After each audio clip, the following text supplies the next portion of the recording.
এটা কিভাবে সম্ভব? আপনি আমার ম্যাম হয়ে আমাকে বিয়ে করতে রাজি হয়ে গেলেন কিভাবে? ম্যাডাম, আমি তোমার ভার্সিটিতে, বাড়িতে আমি তোমার স্ত্রী। কী সব বলছেন? আমি আপনাকে সম্মান করি, কিন্তু স্ত্রী হিসেবে মানতে পারবো না। কেন মানতে পারবে না? আমি কি সুন্দর না, নাকি তোমার যোগ্য না? কী সব বলছেন আপনি ম্যাম? আপনি যোগ্য বলেই আপনি ম্যাডাম, আমি ছাত্র, কিন্তু স্ত্রী হিসেবে আপনাকে মানতে আমার সমস্যা আছে। কি সমস্যা বলো আমাকে। আপনি বুঝতে পারছেন না? আপনি আমার ম্যাডাম, আমার থেকে অনেক সিনিয়র। মানুষ জানলে হাসাহাসি করবে আমাকে নিয়ে। শুধু মানুষ হাসবে সেজন্য আমাকে মানবে না? শুধু সেজন্য না, আপনাকে এমনিতেও আমার পছন্দ না। আপনি অনেক বেশি রাগী। রাগ করে ভার্সিটিতে, বাড়িতে রাগ করবো সেটা তো বলি নাই। তবু আমার পছন্দ না আপনাকে। আপনি বরং চলে যান। চলে যান মানে? কোথায় চলে যাব? এই ছেলে, তুমি কোথায় ভুলে যাচ্ছ আমাদের আজ বিয়ে হয়েছে? আমি এখন থেকে এই বাড়িতেই থাকবো। আমি বুঝতে পারছি না, আমার পরিবারের মানুষকে কি দিয়ে বশ করেছেন আপনি, যে আমাকে না বলে আপনার মতো একটা সিনিয়র মেয়ের সাথে বিয়ে দিয়ে দিল। এত কিছু ভাবতে হবে না সোনা, এখন আসো আমার কাছে। অনেক থতমত খেয়ে তাকালো সাইমার দিকে, হাসি মুখে কথা বলল। ওকে দেখে মনে হচ্ছে ভিতরে ভিতরে রাগে ফেটে পড়ছে। অনেকের এমন কেন মনে হচ্ছে সে নিজেও জানে না। সাইমার চোখে মনে হচ্ছে কোনো আগুন জ্বলছে, কি লুকানো আছে ওই চোখে অনেক বুঝতে পারছে না। অনেকের ভাবনার মাঝেই সাইমা তার কাছে এগিয়ে এলো, তারপর দুহাত দিয়ে অনেকের গলা জড়িয়ে ধরল। অনেক হুঁশে ফিরে আসলো। সাইমাকে এভাবে এত কাছে দেখে তার দম বেরিয়ে যাওয়ার জোগাড়। সে তাড়াতাড়ি সরতে নিলে সাইমা তাকে আরো একটু কাছে টেনে নিল, তারপর বলল, পালাচ্ছ কেন সোনা? আজ না আমাদের বাসর রাত। না না, ছেড়ে দিন আমাকে। আমি কোনো বাসর করতে পারবো না আপনার সাথে। কেন, তুমি কি পুরুষ না? কি যা তা বলছেন আপনি? ঠিকই তো বলছি সোনা। আমার মতো এত সুন্দরী একটা মেয়ে কাছে থাকতেও যার বাসর করতে ইচ্ছে করে না, তার তো আমার কাছে ওটাই মনে হয়। ওইটা কি? কি বলতে চান আপনি? তুমি বুঝতে পারছো না আমি কি বোঝাতে চাচ্ছি? একদম আজে বাজে কথা বলবেন না, বলে দিচ্ছি। ভালো হবে না কিন্তু। আমিও দেখতে চাই তুমি আর কতটা খারাপ করতে পারো। আর কতটা মানে? আমি আর কি খারাপ করেছি? সাইমা নিজের মুখটা একদম অনিকের কাছে নিয়ে গেল। সাইমার নিঃশ্বাস অনিকের মুখে পড়তে এসে চোখ বন্ধ করে ফেলল।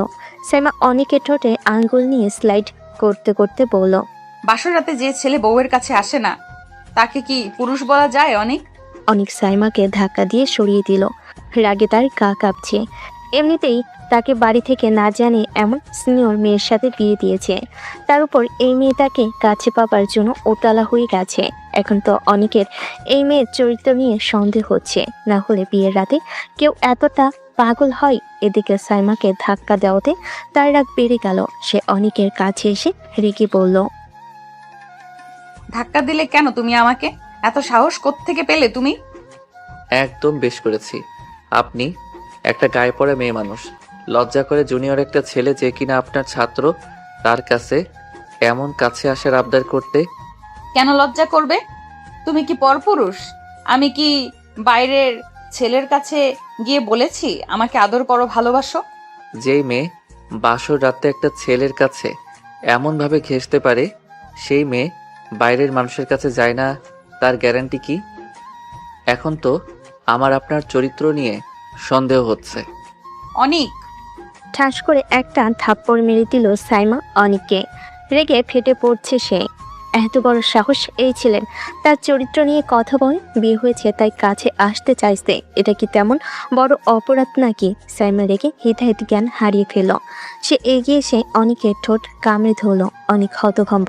সে ভেবেছিল এসব বললে হয়তো দূরে থাকবে, কিন্তু হলো তার উল্টো। সাইমা রেগে ইচ্ছে মতো কামড়েছে অনেকের ঠোঁট। অনেক ছটফট করে সরতে চাইল, কিন্তু সাইমা চাইল না। দীর্ঘ 10 মিনিট পরে সাইমা ছেড়ে দিল অনিককে। অনিকের চোখ লাল হয়ে গেছে, ঠোঁট কিছুটা কেটে গেছে। সাইমা রাগী কণ্ঠে অনিককে বলল, আমার চরিত্র নিয়ে কথা বলার আগে 10 বার ভাববে, না হলে খুব খারাপ হবে বলে দিচ্ছি। সাইমাকে ধপ করে খাটে শুয়ে পড়ল। অনিক এখনো পাথরের মতো দাঁড়িয়ে রইল। কি হয়ে গেল তার সাথে? এই মেয়ে কত ডেঞ্জারাস। অনেক বাথরুমে চলে গেল ফ্রেশ হতে। আইনে তাকিয়ে দেখলো ঠোঁটের অবস্থা নাজেহাল। সে চোখে মুখে পানি দিয়ে রুমে চলে আসলো। তারপর খাটের একপাশে শুয়ে পড়ল। ভোরের নরম আলো জানালার পর্দা ভেদ করে ঘরে ছড়িয়ে পড়েছে। বাতাসে এখনো রাতের গন্ধ টের পাওয়া যায়। খাটের একপাশে সাইমা ঘুম ভাঙতেই চোখ পড়ল অনেক তার কাঁধে মাথা রেখে গভীর ঘুমে। মুহূর্তেই তার চোখ জ্বলে উঠল সেই চেনা রাগ। সে এক ধাক্কায় সরিয়ে দিল অনিককে। এটা কি ভদ্রতা তোমার? আমার চরিত্র নিয়ে সন্দেহ করো আর সকালে এসে আমার গায়ে হেলান দিয়ে ঘুমাও? না না, আমি বুঝতে পারিনি। ঘুমের মধ্যে হয়তো। ঘুমের মধ্যে নাকি? এসব বাজে কথা আমার সামনে বলবে না, আমি থাপ্পড় মেরে দাঁত ফেলে দেবো, বুঝেছো? সাইমার কণ্ঠে কাঁচা রাগ, চোখে তীব্র ঝলকানি, মনে হচ্ছে এখন ফেটে পড়বে। অনেক চুপচাপ বসে আছে, ঠোঁটে শুকনো দাগ, চোখে অপরাধ বোধ। সে নিচু গলায় পড়ল, আমি সত্যি দুঃখিত। আমি কখন এমন করলাম জানি না। আপনাকে অসম্মান করার ইচ্ছে ছিল না আমার। সরি টরি কিছু বলবে না আমার সামনে। সম্মান করতে জানো না, আবার মুখে মিষ্টি কথা। আমি যদি রাগ করি কারণ সহ করি। তুমি যা বলেছিলে গত রাতে, তার হিসেব আমি এখনো রাখি। সাইমা গলার নিচের স্বরটা নরম করলো, রাগের আঁচ এখনো কাটেনি। চোখে এমন এক আগুন যেটা অনেকের বুক কাঁপিয়ে দেয়। সাইমা হঠাৎ একটু কাছে এগিয়ে এসে নিচু গলায় বলল, মনে রেখো, এখনো আমি তোমার ম্যাডাম না, আমি তোমার স্ত্রী। বাইরের মানুষ যা বলবে বলুক, আমার কাছে তুমি আমার মানুষ। কিন্তু যদি আবার এমন অসম্মান করো, তবে তোমাকে আমি এমন শিক্ষা দিব যেটা সারা জীবন মনে থাকবে। অনেক কিছু বলার সাহস পেল না, শুধু মাথা নিচু করে ফ্রেশ হতে বাথরুমে চলে গেল।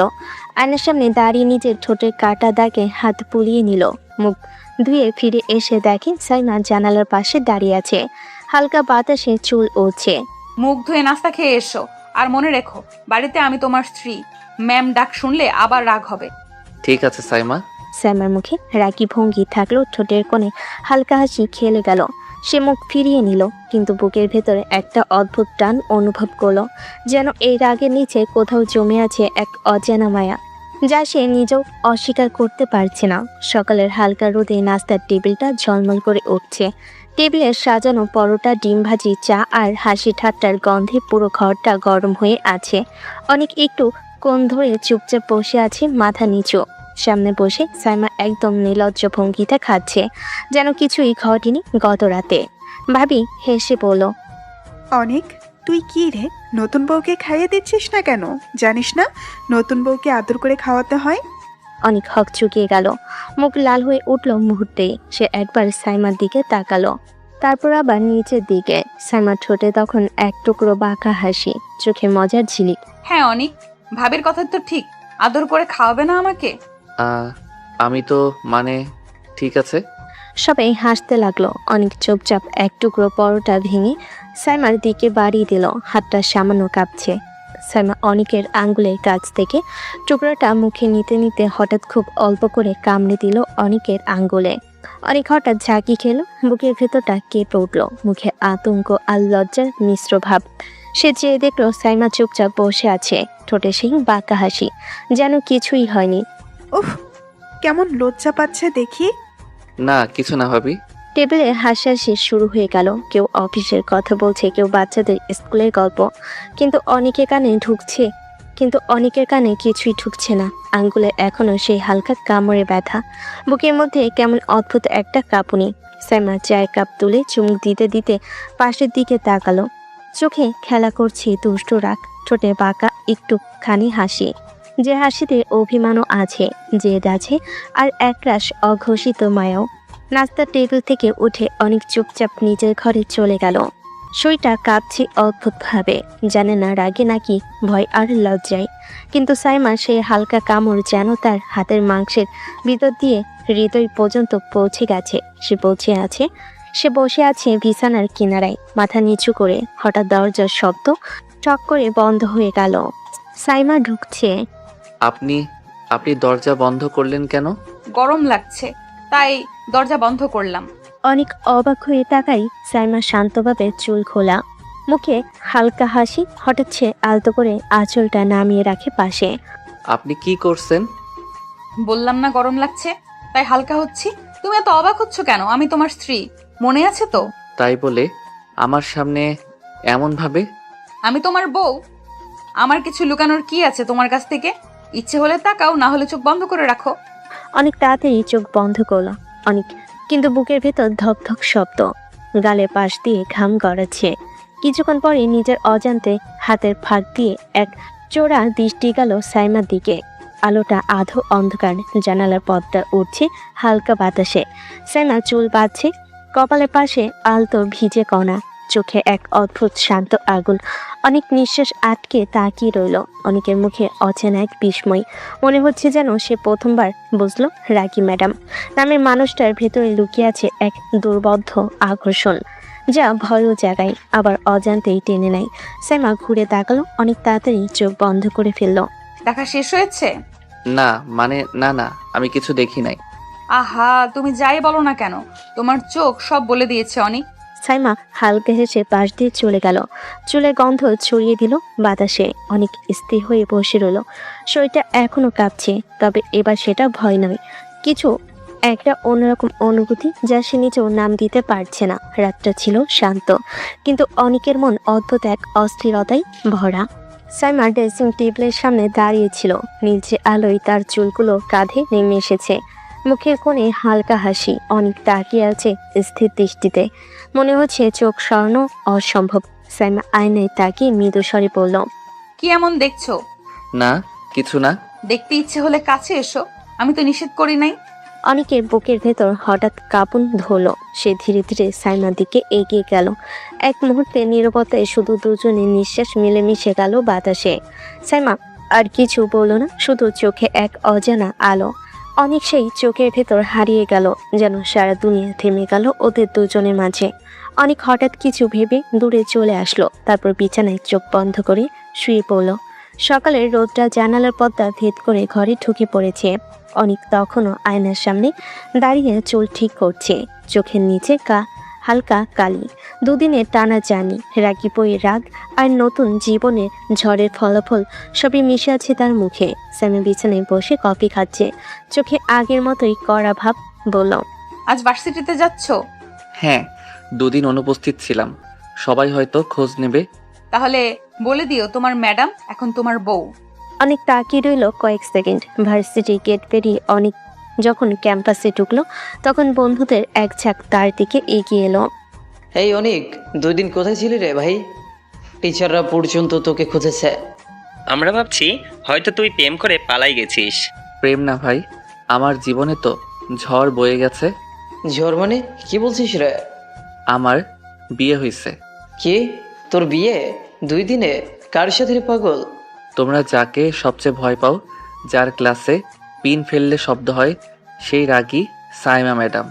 এক মুহূর্তের নিস্তব্ধতা, তারপর পুরো ক্যাম্পাস কেঁপে উঠল বন্ধু চিৎকারে। রিয়াদ হা করে বলল, তুই কি পাগল হয়েছিস নাকি? সাইমা ম্যাডাম, ওনার দিকে কেউ তাকায় না ভয়েতে। ভাই, তোর জীবন তো এখন অ্যাকশন মুভি। ক্লাসে যে না নাম ডাকবে তুই দাঁড়াস, এই ব্যাকগ্রাউন্ডে থান্ডার বাজবে। ভাই মজা করিস না, আমি এখন বউয়ের আদেশে উঠি, বসি, হাসি, এমনকি কফিও খাই। মানে তুই এখন রিমোট কন্ট্রোলড মেশিন? তোমরা হাসছো, কিন্তু আমার অবস্থা এমন, বউ রেগে গেলে পুরো ঘর কাঁপে। ভাই একটা কথা বলি, রাগিমেরা আসলে ভালোবাসে গভীরভাবে। হয়তো তুই এখন ঝড়ের মধ্যে আছিস, কিন্তু ওই ঝড়েই একদিন শান্তির বৃষ্টি নামবে। সাইমা ম্যাম কি সত্যি আমাকে ভালোবাসে, নাকি এখনো শুধু ঝড় দেখাবে? দুপুরে ক্লাস শেষে সবাই ক্যান্টিনে বসেছে। অনেকের ফোনে একটা নোটিফিকেশন। লাঞ্চ খেয়ে নিও, ইভিনিং এ একটু আগে বাসায় আসবে। এই দেখ ভাই, এর বউ এখন অফিসিয়ালি কন্ট্রোল নিচ্ছে। সবাই আবার হেসে উঠল, কিন্তু অনেক চুপচাপ রইল। জানালার বাইরে তাকিয়ে ভাবলো, হঠাৎ ম্যাম আমাকে বিয়ে করতে রাজি হলো কেন? ওনার সাথে তো আমার তেমন কোনো সম্পর্ক নাই। তাহলে ভার্সিটির ঘড়িতে তখন সকাল 10টা। ক্লাসরুমে দরজার সামনে লেখা management students, professor S Rahman, Saima. ছাত্রছাত্রীদের মুখে তখন একটাই আতঙ্ক। আজ ম্যাডাম আসবেন নিজে। সবাই বই খুলে বসেছে, কেউ কেউ আবার নোট ঘাটছে, যেন হঠাৎ জেরা শুরু হবে। অনেকের বুকের ভেতর কেমন জানি কাঁপছে, মনে মনে ভাবছে, বউয়ের ক্লাসে এখন ছাত্র হয়ে বসে থাকি, জীবনটা একেবারে সিনেমা। ঠিক তখনই দরজায় একটুখানি শব্দ, ঠাস। সবাই একসাথে ঘুরে তাকালো। লাল শাড়ি, কড়া চোখ, হাতে মার্কার সাইমা ম্যাডাম প্রবেশ করলেন। ক্লাসে পিনপতন নীরবতা। সাইমা একবার চোখ বুলিয়ে বলল, good morning everyone. Good morning ma'am. তারপর সাইমা চোখের কোণ ঘুরিয়ে তাকালো অনেকের দিকে। চোখে এক চিলতে রহস্যময় হাসি, কিন্তু ঠোঁটে কঠিন ভাব। অনেক তাড়াতাড়ি নিচে তাকিয়ে বলল, বুকের ভিতর ধকধক শব্দ। সাইমা বোর্ডে লিখতে লিখতে বলল, management is not about power, it's about responsibility. তারপর হঠাৎই থেমে গিয়ে চোখ তুলে তাকালো অনেকের দিকে, প্রশ্ন করলো, mister Anik, you tell me, what's the first quality of a good leader? অনেক একদম হকচকিয়ে গেল, মাথায় কিছুই আসছে না, বুকে ঘাম জমেছে। সে তো গতকালও এই মেয়ের পাশে বসেছিল, আর আজ ক্লাসের সামনে বসে আছে ছাত্র হয়ে। অনেক কাপা গলায় বলল, ম্যাম, পেশেন্স। Very good. মনে হচ্ছে ঘরেও এই গুণটা কাজে লাগাতে পারো, তাই না? ক্লাসে হালকা ফিসফাস। রিয়াদ পেছন থেকে চেপে আসছে। অনেক চোখ নামিয়ে ফেলল, মুখে লজ্জার ছাপ। সাইমা আবার বোর্ডের দিকে ঘুরে পড়ল। Let's continue. পুরো ক্লাসে আবার নীরবতা, কিন্তু অনেকের মন তো অন্যদিকে। তার চোখ চলে যায় সাইমার দিকে করা চাহনি, গম্ভীর কণ্ঠস্বর, সবই যেন অনুরূপে সুন্দর লাগছে। সাইমা বোর্ডে লিখতে লিখতে হঠাৎ বলল, অনিক, কাম হেয়ার। অনেক উঠে গেল, বুকের ভেতর কাঁপন। সাইমা কলমটা এগিয়ে দিয়ে বলল, this marker is not working, go and bring a new one from the office. অনেক তাড়াতাড়ি মাথা নেড়ে বাইরে বেরিয়ে গেল। অনেক অফিস রুমে ঢুকে টেবিলে ফাইল রাখলো, মাথা নিচু করে কি যেন লিখছিল। হঠাৎ পেছনে দরজার শব্দ, ঠাস। চমকে তাকাতেই দেখে দরজাটা ভিতর থেকে বন্ধ করে সাইমা দাঁড়িয়ে আছে। চোখে আগের মতোই কঠিন দৃষ্টি, কিন্তু সেই কঠিন চোখের আড়ালে আজ অদ্ভুত কোমলতা। অনেক থতমত খেয়ে বলল, ম্যাম, আপনি দরজা বন্ধ করলেন কেন? কেউ দেখে ফেললে? তাতে কি হয়েছে? আমি কিছু ভুল করছি না, তুমি আমার স্বামী, এই পরিচয় লুকিয়ে রাখবো কেন?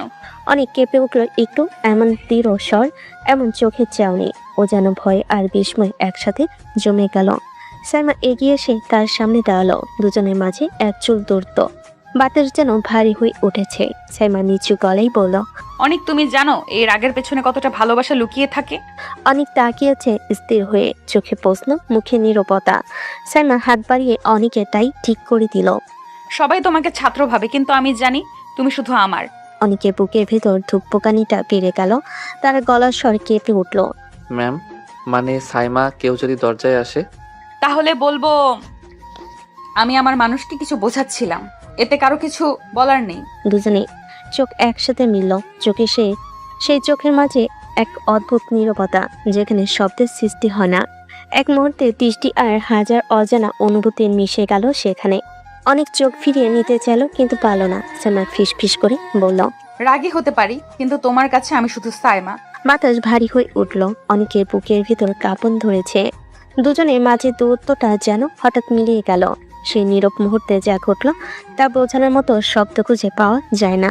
শ্যামা হঠাৎ অনেকের ঠোঁটে ঠোঁট ডুবিয়ে দিল। একটি নিঃশ্বাস, একটি অনভিপ্রেত ঘনিষ্ঠতা, আর তারপরেই ঠাস, দরজাটা খুলে গেল হঠাৎ। দুজনের চোখ বিস্ময়ে বড় হয়ে গেল। দরজায় দাঁড়িয়ে পিয়ন কোরিয়ান ফাইল হাতে নিয়ে হতভম্ব হয়ে তাকিয়ে আছে ওদের দিকে। রুমে নিস্তব্ধতা নেমে এলো। শ্যামা এক মুহূর্তের মধ্যে নিজেকে সামলে নিয়ে দৃঢ় গলায় বলল, এই যে অনিক আমার স্বামী, তাই কিছু মনে করার দরকার নেই। জি ম্যাম, দুঃখিত, আমি জানতাম না, আমি তো শুধু ফাইল দিতে এসেছিলাম। তারপর দ্রুত চলে গেল দরজা বন্ধ করে। অনেক তখন লজ্জায় একেবারে পাথর হয়ে দাঁড়িয়ে আছে, মুখের রং লালচে, যেন এখনই মাটির নিচে ঢুকে পড়বে। সাইমা হাসি চেপে রাখতে পারলো না, চেয়ারে বসে হালকা ঠোঁট বাঁকিয়ে বলল, কি হলো অনিক, তোমার মুখে এত বিব্রত ভাব কেন? আপনি জানেন এটা কতটা অস্বস্তিকর পরিস্থিতি ছিল? এখন পুরো অফিসে গসিপ ছড়িয়ে যাবে। গসিপ হোক, সত্যি তো বদলাবে না, তাই না? আপনি একদমই সিরিয়াস না ম্যাম? আমি কিন্তু সিরিয়াস মিস্টার অনিক, শুধু ভালোবাসার প্রকাশটা হয়তো তোমার কল্পনার চেয়ে একটু আলাদা। অনেক মুখ ঘুরিয়ে চুপ করে রইল। বাইরে ঝিরিঝিরি বাতাস বইছে, আর রুমের ভেতর এখনো টান টান নীরবতা। স্যামের মুখে বিজয়ের ছায়া, আর অনেকের চোখে লজ্জা, অভিমান আর এক চিমটি অব্যক্ত অনুভূতি। পিয়ন হালকা ফিসফিস করে আরেকজন পিয়নের কাছে বলল, দেখছস, ম্যাডাম সাইমা আর অনিকের বিয়ে হয়ে গেছে। কি বলছিস? সত্যি? ভাই, পুরো ভার্সিটি কি জানবে না এখন? এই খবর বাতাসের মতো ছড়িয়ে পড়ল। ক্লাসরুম থেকে লাইব্রেরি, অফিস, ক্যান্টিন, সব জায়গায় ছড়িয়ে যাচ্ছে। ছাত্রছাত্রীদের মুখে বিস্ময়, কৌতূহল আর গুজবের ছাপ। সাইমা যখন এই খবর শুনল, চোখে আগুন জ্বলল। দরজায় কড়া নেড়ে ক্লাসরুমে প্রবেশ করলো। সবাই চুপচাপ। সাইমা কণ্ঠে কঠোরতা, চোখে জ্বলন্ত রাগ। সবাই চুপ থাকো। অনেক আমার স্বামী, আমরা পরকিয়া করছি না। কেউ যদি এ নিয়ে খেলা করে, গল্প বানায় বা আলোচনা করে, আমি নিজে সরাসরি ব্যবস্থা নিব। সবাই চুপচাপ মাথা নেড়ে মনে মনে ভয়ে কম্পয়মান। সাইমা আরো জোরে বলল, এই ভার্সিটিতে কেউ কেউ ভাবছে আমি এমন জুনিয়র ছেলেকে বিয়ে করেছি। কেউ কি জিজ্ঞাসা করছে কেন? ম্যাম, আমরা শুধু জানতে চাচ্ছিলাম। আমার ব্যক্তিগত ব্যাপার, এটা তোমাদের বোঝার বিষয় নয়। মনে রেখো, আমাদের সম্পর্ক গোপন বা লুকোচুরি নয়, কিন্তু সেটা আমাদের আলোচনার বিষয়ও নয়। সাইমা ম্যাম আসলেই ডেঞ্জারাস। সবার সামনে কত সহজে সত্যি স্বীকার করে নিল। সাইমা আর কিছু না বলে চুপচাপ চলে গেল। ক্লাসরুমে রয়ে গেল নিস্তব্ধতা। কিন্তু সেই নিঃশব্দতার ভেতর লুকানো আছে ছাত্রছাত্রীদের জন্য অদ্ভুত এক উত্তেজনা। কেন জানে না কেউ, শুধু জানে সাইমা আর অনেকের সম্পর্ক সত্যি অন্যরকম। ক্লাস শেষে ঘড়ির ঘন্টা বাজতে ছাত্রছাত্রীরা রীতিমতো বাইরে ছুটে বেরিয়ে গেল। ক্লাসরুমের দিকে একমাত্র শান্ত অনেক দাঁড়িয়ে রুম গোছাচ্ছিল। সাইমা তার পেছনে এসে বলল, চলো বাসায় যাই। আমি বন্ধুদের সঙ্গে যাব ম্যাম। বউ রেখে বন্ধুদের সঙ্গে যাবে? এত সাহস কই থেকে পেলে তুমি? অনেক হাত তুলে কিছু বলতে চাইছিল, কিন্তু সাইমা সুযোগ দেয়নি তাকে। হঠাৎ এসে অনেকের হাত ধরে রিকশার দিকে টেনে নিয়ে গেল। চলো বসো। রিকশার হালকা চেপে অনেককে টেনে বসাতে সাইমা বলল, আমি বউ, তোমার স্ত্রী, আর তুমি বন্ধুদের সঙ্গে ঘোরো, সেটা আমাকে মানতে হবে? অনেক চুপচাপ মাথা নিচু করে বসলো। রিকশা ছুটতে শুরু করলো, আর রাস্তার হালকা বাতাস দুজনের মধ্যে উত্তেজনার ছোঁয়া নিয়ে এলো। অনেক মনে মনে ভাবছিল, এই রাগ, এই অভিমান, তবু আমার বুকের মধ্যে এক অদ্ভুত আনন্দ বয়ে যাচ্ছে। দেখছো না, আমি কখনো ভুলতে পারি না আমার স্বামীকে। অনেক চোখ নামিয়ে মাথা নেড়ে হালকা হাসি দিল। রিকশা এক বাঁকে ঢুকলো, আর অনেকের হাত সাইমার হাতের সাথে হালকা লেগে গেল। দুজনেই চুপ, শুধু চোখের ভঙ্গি, মৃদু নিঃশ্বাস আর চুপচাপ হাসি সবকিছু বলছে, কিন্তু কেউ কিছু বলতে পারছে না। সারা রাস্তায় সেই নিঃশব্দ টান, সেই স্বামী স্ত্রী খুনসুটি, যা শুধু দুজনের মধ্যে, আর যা দেখতে পারে শুধু রিকশার চাকা ঘুরে যাওয়ার শব্দ আর বাতাসে হালকা ঝাপট। অনেক তখন হালকা গলেই বলল, ম্যাম আমি। আরে কি বলবে? শোনো, সবার আগে বউকে রাখতে হয়, জানো না তুমি? এসব বন্ধু বান্ধব বাদ দাও এখন। রিকশা বাসার সামনে থামলো। অনেক আর সাইমা একসাথে নামলো। রুমে এসে দরজা বন্ধ করলো। সাইমা হালকা এসে বলল, চলো আগে ফ্রেশ হয়ে আসি। ঠিক আছে ম্যাম, আমি আগে ফ্রেশ হয়ে আসি। না, তুমি আগে ফ্রেশ হতে যাও, আমি চাই তুমি সঙ্গে থাকো। দুজন রুমে ঢুকলো। অল্প সময়ের মধ্যেই দুজন ফ্রেশ হয়ে নিল। অনেক একটু লাজুক গলায় বলল, ম্যাম আপনার ফ্রেশ হয়ে যাওয়ার পরে আমি কিভাবে? চুপ করো, আমি নিজেই সব ঠিক করি। তারপর রান্নাঘরে গেল দুজন। সাইমা নিজের হাতে অল্প কিছু খাবার সাজালো অনেকের জন্য। খাও, তুমি ক্লাস শেষে খাওনি তো, বলেই বানালাম। ধন্যবাদ ম্যাম। ক্লাস কেমন ছিল? ভালোই, তবে একটু চাপ ছিল। দেখো, আমি এখানে তোমার স্ত্রী, তাই চাপ থাকলে পাশে থাকবো। খাওয়ার পর হালকা হাসি, চোখে এক চিলতে মৃদু চাওয়া। অনেক মাথা নামিয়ে চুপচাপ খাচ্ছিল, মনে মনে ভাবছিল, এই রাগী অভিমানী ম্যাডাম আমার পাশে আজ সত্যি যেন স্বপ্নের মতো। খাওয়া শেষে দুজন নিজেদের মতো করে ফ্রেশ হয়ে রুমে এসে একটু বিশ্রাম নিল। নীরবতা, হাসি আর অদ্ভুত মিলন সবকিছু মিশে গেল সেই ছোট্ট রুমের মধ্যে। বিকেল বেলা অনেকের ভাবি হালকা হাসি দিয়ে সাইমাকে ডাকলো, সাইমা আসো, সাথে চাই। বিকেলবেলা সাথে বসে থাকতে খুব ভালো লাগে। ঠিক আছে ভাবি, আপনি যান, আমি 2 কাপ কফি বানিয়ে নিয়ে আসি। কিচেনে গিয়ে সাইমা 2 কাপ কফি বানালো। গরম কফির সুগন্ধ ঘর ভরে দিল। ফ্রেশ কফি নিয়ে ছাদে গিয়ে বসলো। ভাবি বলল, আজকাল ক্লাস আর অফিসের কাজ তো তোমার অনেক চাপ, একটু গল্প করা যাক। ঠিক আছে ভাবি। দুজন গল্প করতে করতে হেসে উঠল। একে অপরের গল্পের মজায় মুগ্ধ। কফির কাপ হাতে, বাতাসে হালকা গরমি আর শান্তি। ছাদটা যেন এক নতুন জগৎ হয়ে উঠল। হঠাৎই দরজার শব্দ। অনেক ছাদে আসে। ছাদে এসে দুজনকে দেখলো দূর থেকে। সাইমা শাড়ি পরা, চুল খুলে ঝুলছে কাঁধে, হাসি চোখের ভঙ্গি আর কফি কাপ হাতে হালকা নীরবতা। দূর থেকে অনেক দেখলো, মনে হলো এই দৃশ্যটা যেন সারাদিন ধরে তার চোখে ছিল। অনেক মনে মনে বলল, এই সাইমা কত সুন্দর, কত নিখুঁত। কিন্তু সে চুপ, কণ্ঠ ধরে দূর থেকে শুধু দেখছে। সাইমা দূরে থাকা অনেকের দিকে হালকা চোখ রাখলো আর মৃদু হাসলো। মনে হচ্ছে সে বলছে অনেকও দেখছে। ছাদে পৌঁছাতেই অনেক থেমে দাঁড়ালো। ভাবি একটু তাকিয়ে বলল। আরে অনেক দাঁড়িয়ে আছো কেন, আসো তো। অনেক লজ্জা লুকিয়ে ধীরে ধীরে এগিয়ে গেল। ভাবি হালকা হাসি দিয়ে বলল। তোমরা গল্প করো, আমি এখন চলে যাই। সে বলে ভাবি ছাদ থেকে নামলো। অনেক আর সাইমা দুজনে তখন একা। বাতাসে হালকা শীতলতা, কফির কাপ হাতে, গল্পের অবশিষ্ট আলোচনায় মন। অনেক হালকা গলে বলল। সাইমা, আপনাকে সুন্দর লাগছে। আচ্ছা অনেক, তোমার কোনো কাজের জন্য কখনো নিজেকে অপরাধী বোধ মনে হয়নি? জীবনে এমন কোনো কাজ করিনি যাতে নিজেকে অপরাধী মনে হয়। সত্যি একবারও কিছু মনে হয়নি? হ্যাঁ, কখনো মনে হয়নি। কিন্তু সাইমার চোখে তখন এক রহস্যের ছায়া, হালকা হাসি, চোখে অদ্ভুত ঝিলিক। মনে হচ্ছে সে জানে কিছু যা অনেক এখনো বুঝতে পারছে না। সেই মুহূর্তেই অনেকের মনে প্রশ্ন জাগলো, সাইমার চোখে যে রহস্য, তাকে তার জীবনের কোনো প্রভাব ফেলতে পারে। গভীর রাত, ঘরে আলো নিভে গেছে, শুধু চাঁদের হালকা আলো বেলকুনিতে পড়ছে। সাইমা একা বেলকুনিতে বসে আছে, হাতে একটি ছোট্ট ছবি, যার ভেতরে অজানা স্মৃতির ছাপ। চোখ ভিজে গিয়েছে, নিঃশ্বাস হালকা শ্বাসের মতো কেঁপে উঠছে। হঠাৎ নিজেই ফিসফিস করে বলল। তুই কষ্ট পাস না, আমি সবকিছু শোধ নেব। আর চোখে তখন এক অদ্ভুত আগুন, আর চোখের কোণে জল জমে আছে। তুই তো জানিসই তোর সাইমা কেমন, কেউ ছাড় পাবে না। ছবি কাছে টেনে ধরেছে, যেন সে তার প্রতিশ্রুতি দিতে চাচ্ছে। কেউই তোর কষ্টের দায় নিতে পারবে না, আমি আছি, সব ঠিক হয়ে যাবে। বেলকনিতে হাওয়া হালকা, চাঁদের আলো তার চুলে ঝলমল করছে। সাইমার মুখে রাগ আর দুঃখের মিশ্রণ, চোখে ঝিলিক, মুখে দৃঢ়তা। যে তোর প্রতি অন্যায় করেছে আমি তাকে সহজে ছেড়ে দেব না। আমি যতটা পারি তোর জন্য লড়বো। তুই জানিস আমি কখনো পিছপা হই না। বেলকনির নিঃশব্দতা, রাতের বাতাস, সবকিছু মিশে গেল সাইমার দৃঢ় সংকল্পের সঙ্গে। গভীর রাতের এই একাকিত্বে শুধু সাইমা আর তার প্রতিশ্রুতি, আর সেই চোখের ঝিলিকে লুকানো রহস্য, যা অনেকও একদিন বুঝবে, কিন্তু আজ নয়। গভীর রাতের নিস্তব্ধতা ভেঙে হঠাৎ অনেক পেছন থেকে ধীর কণ্ঠে বলল। এত রাতে বেলকনিতে কি করছেন? সাইমা চমকে উঠল, ছবিটা হাতের মধ্যে লুকিয়ে নিয়ে বলল। তেমন কিছু না, ঘুম আসছিল না তাই বসে আছি। আমার তো মনে হচ্ছিল আপনি কাঁদছেন। কেন আমি কাঁদবো?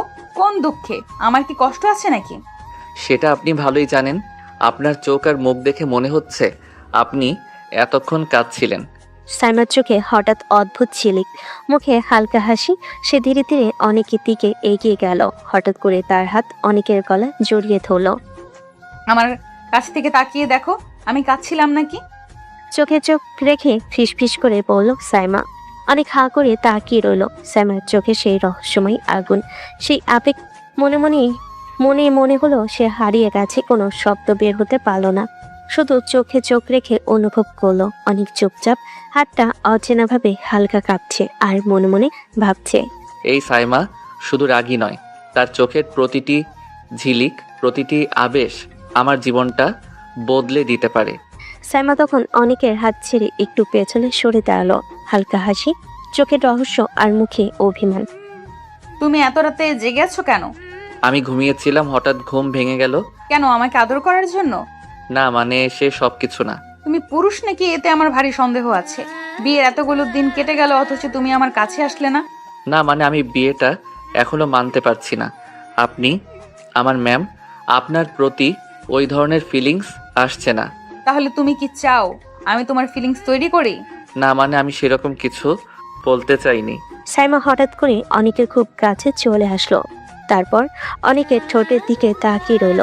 সাইমার প্রতিটা নিঃশ্বাসে অনেকের স্পন্দন বেড়ে যাচ্ছে, ঘন ঘন ডোক গিলতে লাগলো। সাইমা ফিসফিস করে বলল। তাহলে আমি শুরু করি, বলো। অনেক কিছু বলার আগেই সাইমা তার ঠোঁট আঁকড়ে ধরলো, পাগলের মতো কিস করতে লাগলো অনেককে। সাইমার এমন বেপর স্পর্শে অনেকের অবস্থা নাজেহাল, সে নিজের কন্ট্রোল হারিয়ে ফেলেছে। সাইমা এক পর্যায়ে অনেককে ধাক্কা মেরে বিছানায় ফেলে দিল, তারপর নিজে নাইট ড্রেস খুলে ফেলল। অনেক এক মুহূর্তের জন্য দিশাহারা হয়ে গেল। সামনে থেকে এমন দৃশ্য সে কখনো দেখেনি। তার গলা শুকিয়ে আসতে চাইল। সাইমা তার উপর উঠে বসলো, তারপর অনেকের হাত দুটো নিজের কোমরে দিয়ে বলল। এখনো কিরকম বোকা সেজে বসে থাকবে নাকি? এবার তো কাছে আসো। অনেকে আর কিছু না বলে সাইমাকে নিচে ফেলে দিয়ে তারপর সাইমা ঠোঁট আঁকড়ে ধরে পাগলের মতো কিস করতে লাগলো, হাত দিয়ে বুকে স্পর্শ করতে লাগলো। সাইমা মৃদু ব্যথায় ছটফট করে উঠলো। অনেক আর থামতে পারল না, সে পাগলের মতো সাইমার গলায় বুকে কিস করতে লাগলো। ছোট ছোট কামড় দিল। সাইমা উত্তেজিত হয়ে গেল। অনেক আস্তে আস্তে সাইমাকে নিজের করে নিল। রাত যত গভীর হতে লাগলো তাদের ভালোবাসা তত বাড়তে লাগলো। সারা ঘর জুড়ে শুধু দুজনের নিঃশ্বাস বাড়ি খেলো। সকালবেলা রোদ হালকা কাঁপতে কাঁপতে ঘরে ঢুকছে। অনেক চোখ খুলতে দেখলো সাইমা তার কাছে জড়িয়ে ঘুমিয়ে আছে। রাতে সেই মুহূর্তের পর দুজনের মধ্যে দূরত্ব আর নেই। হৃদয়ের টান, চোখের রহস্য, গল্প আর হাসি, স্মৃতি সব মিলিয়ে তাদেরকে এক করে দিয়েছে। অনেক ধীরে ধীরে তাকালো। সাইমা চোখ মেলতেই একটু লাজুক হয়ে লজ্জা পেল। বাবা, আপনি আবার লজ্জা পান? কেন লজ্জা? কেন পাবো না? যেভাবে আমার কাছে এলেন মনে তো হলো না আপনার লজ্জা আছে। স্বামীর কাছে আসতে লজ্জা কিসের? সত্যি, তুমি জানো প্রতিটা মুহূর্ত যখন তোমার কাছাকাছি থাকি আমার মন চুপচাপ থেমে যায়। আমিও একই অনুভূতি। আর এটা আমার স্বামীর কাছে প্রকাশ করার লজ্জা নয়, বরং আনন্দের। রোদের আলো ঘরে ঢুকেছে, কিন্তু ঘরের মধ্যে উভয়ের মধ্যে রাতের আবেশ আর সকালবেলা নীরব রোমাঞ্চের মিশ্রণ পুরো ঘরটাকে ভরে দিয়েছে। দুজন একসাথে শুয়ে চোখে চোখ রেখে কেবল একে অপরের কাছাকাছি থেকে অনুভব করছিল প্রেম, টান এবং আস্থা, সব মিলিয়ে এক অদ্ভুত শান্তি। অনেক বাথরুমে ঢুকলো, হালকা পানিতে মুখ ধুয়ে ফ্রেশ হতে লাগলো। সে সময় সাইমার ফোনে বেজে উঠলো। সে ফোনটা ধরে ওপাশ থেকে হালকা কণ্ঠে বলল, তুমি যে কাজের জন্য গিয়েছো সেটা না করে ভালোবাসা নিজেকে বিলিয়ে দিচ্ছ। না, আমি কাজটা করছি। কি করছে সেটা তো দেখতেই পাচ্ছি। তো কিভাবে পারলে অনেকের সাথে এত কাছাকাছি হওয়া? তুমি কি সব ভুলে গেছো? আমি কিছু ভুলিনি। যদি নাই ভুলে থাকো তাহলে ওর কাছে কাছে গেলে কেন তুমি? এটা তোমার মোটেও উচিত হয়নি। হঠাৎ সেই মুহূর্তে বাথরুমের দরজা খুলে অনেক বের হলো। কার সাথে কথা বলছো? কণ্ঠে হালকা কৌতূহল মেশানো। সাইমা দ্রুত ফট করে ফোনটা কেটে দিয়ে বলল, তেমন কেউ না, বাবার সাথে কথা বলছিলাম। কিন্তু চোখের মধ্যে তখনও রহস্যের ছায়া। অনেক সরাসরি চোখে চোখ রাখলো। মনে হলো সাইমা কিছু লুকাচ্ছে। সাইমার চোখে এক অদ্ভুত ঝিলিক, যা শুধু রহস্য নয় বরং আবেগ, অভিমান এবং নিজের স্বামীর প্রতি টান প্রকাশ করছে। অনেক চুপচাপ তাকিয়ে রইল, মনে মনে ভাবছে। সাইমার চোখের সেই রহস্য, সেই ঝিলিক প্রতিটা মুহূর্তই আমাকে আরো কাছে টানে। সব ঠিক আছে অনেক, সত্যিই কিছু নেই। সকালবেলা ঘরে হালকা রোদ ঢুকেছে। সবার মুখে নতুন দিনের স্বচ্ছতা। তার ঘরের মধ্যে নীরব উত্তেজনা, সন্ধ্যা ভোজনের মতো নয়, বরং সকালবেলা প্রাকৃতিক আলোয় সবাই টেবিলের চারপাশে বসেছে। অনিক ও সাইমা একে অপরের পাশে বসলো। মা হালকা হাসি দিয়ে বলেন, সকালে সবাই একসাথে খাচ্ছি, দেখলেই ভালো লাগে। আজ তোমাদের দুজনকে একসাথে দেখে অনেক ভালো লাগছে। হ্যাঁ ভাই, আজ তোকে দেখে অনেক ভালো লাগছে। হ্যাঁ অনেক, তোমাদের দুজনকে অনেকটা প্রাণবন্ত লাগছে। সকালবেলা অনেক ভার্সিটিতে চলে গেছে। সেই সময় সাইমা নিজেকে প্রস্তুত করলো। তারপর ভার্সিটির নাম করে একটি রেস্টুরেন্টে গিয়ে বসলো। একজন পরিচিত লোক অপেক্ষা করছে। লোকটি চোখে অসন্তুষ্টি নিয়ে বলল, সাইমা, তোমার কাছ থেকে আমি এসব আশা করিনি। তুমি যে লক্ষ্য ভুলে গিয়ে অনেকের প্রেমে মজে গেছো। আপনার ধারণা ভুল, আমি কারোর প্রেমে পড়িনি। আমি আমার কাজ করছি। এতদিনে কেটে গেল, তুমি কিছু করতে পারোনি, আবার বলছো কাজ করছি। তোমার প্রতি ভরসা করাই আমার ঠিক হয়নি। আমি আমার কাজটা করব, আমার একটু সময় চাই। এতদিনে যখন করতে পারোনি, এখনো তুমি পারবে না। সত্যি অপদার্থ। আমি পারবো, দেখবেন আর বেশি সময় লাগবে না। রেস্টুরেন্টের হালকা আলোতে সাইমার চোখে রহস্য জ্বলছে। তার ধীরে ধীরে গড়ে তোলা পরিকল্পনা, দৃঢ় সংকল্প আর ভিতরে লুকানো আবেগ, সব মিলিয়ে অনেকের প্রতি তার মনোভাবের সঙ্গে কোনো সম্পর্ক নেই, শুধু লক্ষ্য পূরণের দৃঢ়তা। যদিও বাইরে সে অনেকের প্রতি সহজ হাসি দেখায়, কিন্তু মুহূর্তে তার মনে ভিড় করছে কৌশল, পরিকল্পনা আর লুকানো রহস্য। বিকেলবেলা বাসে ফিরে অনেক সাইমার দিকে তাকিয়ে বলল, তুমি আজ ভার্সিটিতে যাওনি কেন? কোথায় গিয়েছিলে? আমার একটা দরকারি কাজ ছিল। ঠিক আছে, কিন্তু তুমি তো ভার্সিটির জন্যই বেরিয়েছিলে, তাই না? হ্যাঁ, বেরিয়েছিলাম। হঠাৎ কাজ পড়ে গিয়েছিল, তাই সেখানে গিয়েছিলাম। কি এমন কাজ যে আসতে পারোনি? কাজটা ছোট কিন্তু গুরুত্বপূর্ণ, তুমি চিন্তা করো না। অনেক কিছুটা সন্দেহ করছে, কিন্তু সাইমার চোখে যে রহস্য লুকানো তা সে পুরোপুরি ধরতে পারছে না। সাইমার হাসি, চোখে ঝিলিক আর স্বাভাবিক কথার মধ্যে একটা অদ্ভুত টান। অনেকের মনে নতুন কৌতূহল জাগাচ্ছে। অনেক ধীরে ধীরে সাইমার পেছন থেকে জড়িয়ে ধরল।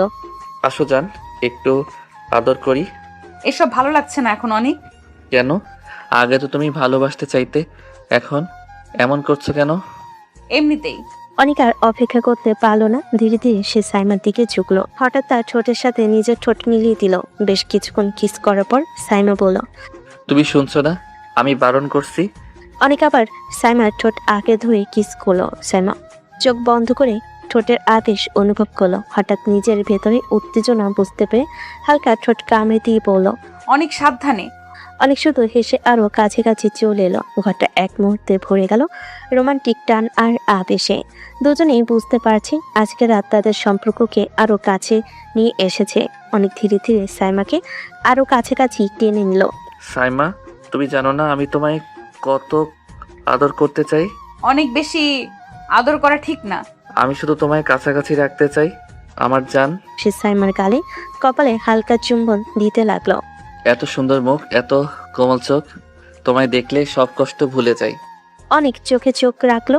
প্রেম আর আবেশে ভরা কণ্ঠে বলল। সাইমা হালকা কণ্ঠে বলল, অনেক সাবধানে। আমি সাবধানে আদর করব, শুধু তোমার কাছে থেকে গভীর আদর করতে চাই জান। সে ধীরে ধীরে সাইমার হাতে হাত রেখে কোমলভাবে গায়ে হাত বুলাতে লাগলো। আমি চাই সব সময় তুমি আমার পাশে থাকো। অনেক আরো কাছে এলো। সাইমা চোখ বন্ধ করে নিঃশ্বাস নিল। ভিতরে এক অজানা উত্তেজনা আর স্বস্তি মিলছে। ঘরটা ভরে গেল প্রেম আর ঘনিষ্ঠ আবেশে। দুজনেরই হৃদয় ধীরে ধীরে একে অপরের সঙ্গে মিলছে, আরো কাছাকাছি, আরো বোঝাপড়া ও ভালোবাসার স্পর্শে। পরের দিন ঘরটা নিস্তব্ধ। জানালা পর্দা হালকা বাতাসে উঠছে। বিকেলের রোদ ফিকে হয়ে এসে পড়ছে দুজনের মুখে। অনেক ধীরে ধীরে সাইমার মুখটা নিজের হাতে তুলে নিল। জান, তুমি কখনো আমাকে ছেড়ে যেও না, আমি তোমাকে আদরে ভরিয়ে রাখবো। অনেকের কণ্ঠ কেঁপে উঠল। সাইমা থম মেরে তাকিয়ে রইল, চোখে একটু অবাক ভাব, একটু লজ্জা। তুমি তো আগে আমাকে পছন্দই করতে না অনেক, তাহলে এখন এই এত ভালোবাসা কই থেকে এলো বলো? তোমার কাছে যে থাকবে সেই তোমাকে ভালোবেসে ফেলবে জান। তুমি এমন এক মানুষ যাকে না ভালোবেসে থাকা অসম্ভব। সাইমা চুপচাপ চোখ নামিয়ে নিল।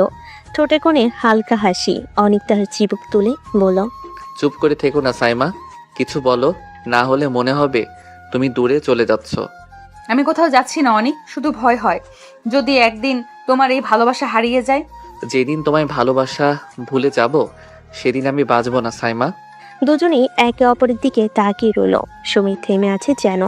সাইমা অনেকের বুকের কাছে মুখ লুকিয়ে ফেল। অনেক হাত বুলিয়ে পড়ল। তোমায় ছাড়া এক মুহূর্ত থাকতে পারবো না, শুধু তোমার পাশে থেকে, তোমার গায়ের গন্ধে, তোমার চোখের দিকে তাকিয়ে থাকতে মন চায়। অনেক, জান। তুমি এইভাবে বললে মনটা কেমন জানি নরম হয়ে যায়। তোমার সেই নরম মনটাই আমার প্রিয়, আমি চিরকাল সেটা আগলে রাখবো, যতটা পারি ভালোবেসে। সন্ধ্যার আলো নিভে যায়। ছাদের উপরে তারা উঠতে শুরু করেছে। ঘরের ভেতর কেবল দুটো হৃদয় শব্দ, ভালোবাসার গন্ধ আর একে অপরের নিঃশব্দ প্রতিজ্ঞা। আমরা একে অপরের। সন্ধ্যার আলো হালকা ভিজে আসছে ঘরে। অনেক সাইমার দিকে তাকিয়ে বলল, জান, তুমি কোথায় যাচ্ছ?